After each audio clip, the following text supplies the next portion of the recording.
আসসালামু আলাইকুম। দেশে নৈরাজ্য সৃষ্টি করার জন্য জামাত শিবির যথেষ্ট। তারা ৫ দফা দাবি নিয়ে আন্দোলন করতেছে। সরকারের কাছে ৫টি দাবি জানাইছে। একটা পিআর পদ্ধতি, তারপর জাতীয় পার্টি নিষিদ্ধ, তারপর তাদের স্বার্থে যেগুলা আছে তারা যেগুলাতে লাভবান হবে সেগুলা নিয়ে আন্দোলন করতেছে। দেশের যে পরিস্থিতি, আওয়ামী লীগের মিছিল দিনে দিনে বড় হচ্ছে।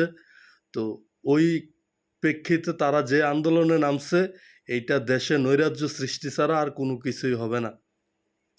জাতীয় পার্টি নিষিদ্ধ, এটা আওয়ামী লীগের সাথে করা হয় নাই কেন? এখন জাতীয় পার্টি নিষিদ্ধ চাচ্ছে কেন? যেহেতু তাদের একটা সম্ভাবনা ছিল তারা এই বিরোধী দল হবে। তারা যখন এখন বুঝতে পারতেছে যে জামাত যদি এই জাতীয় পার্টি যদি এখন নির্বাচনে আসে, তাইলে বিরোধী দল হওয়ার ১০০% সম্ভাবনা আছে জাতীয় পার্টি। তো তখন তো তাদের আর কোনো ফেস ভ্যালু থাকবে না। সুতরাং জাতীয় পার্টিকে নিষিদ্ধ করে দিলে নির্বাচন নিয়ে যে একটা এই সন্দেহ আছে যে নির্বাচন হবে কিনা, এইটার ভিতরে মুখ্য ভূমিকা পালন করবে তারা। তারা যেটা বলে সেটাই মানতে হবে সরকারকে। তো সেজন্য তারা এখন জাতীয় পার্টিকে নিষিদ্ধ চাচ্ছে। হাতে আরেকটা অস্ত্র রাখছে পিআর পদ্ধতি, যেটা নিয়ে আলোচনায় হয় নাই, তারা নতুন করে সেটা ঢুকাইছে। তো এই মুহূর্তে চলতেছে বিসিএস ক্যাডার পরীক্ষা। তো দেশে একটা নৈরাজ্য সৃষ্টি করার জন্য তারা এর ভিতরে জনগণের ভোগান্তির জন্য আবার আন্দোলন নিয়ে আসছে। এই কাজটা যদি বিএনপি করত, এই আন্দোলন যদি বিএনপি দিত, তাইলে বিএনপি মানুষের কাছে খারাপ হয়ে যেত। এখন তারা দিয়ে রাখছে, তারা এখন চোখে মুখে সরিষার ফুল দেখতেছে। তারা যা বলতেছে সরকার তা শুনতেছে। তারা বড় বড় শিক্ষা প্রতিষ্ঠান বা বড় বড় মন্ত্রণালয়গুলোর ভিতরে তারা রাজত্ব করতেছে।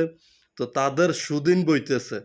তারা আওয়ামী লীগ যাওয়ার পরে যতটা লাভবান হয়েছে অতটা লাভবান কোনো দল হয় নাই। তো তারা ওই লাভবানের ফলে তারা এখন সরিষার ফুল দেখতেছে। তারা নিত্য নতুন দাবি নিয়ে আসতেছে, যেটা বাংলাদেশের সাধারণ মানুষ ভালো চোখে নিচ্ছে না। তো দেখা যাক তারা আন্দোলনের ফলে তারা কতটুকু কি আদায় করতে পারে। তবে বিএনপি গণতন্ত্রের স্বার্থে, রাষ্ট্রের স্বার্থে তারা যেটা ভালো মনে করে, যেটা দেশের জন্য মঙ্গল মনে করে, তারা ওই ডিসিশন নিবে। কোনো কারো চাপের কাছে বিএনপি মাথা নত করে না। বিএনপি 17 বছর আওয়ামী লীগের সাথে মাঠে ময়দানে খেলা অভ্যস্ত।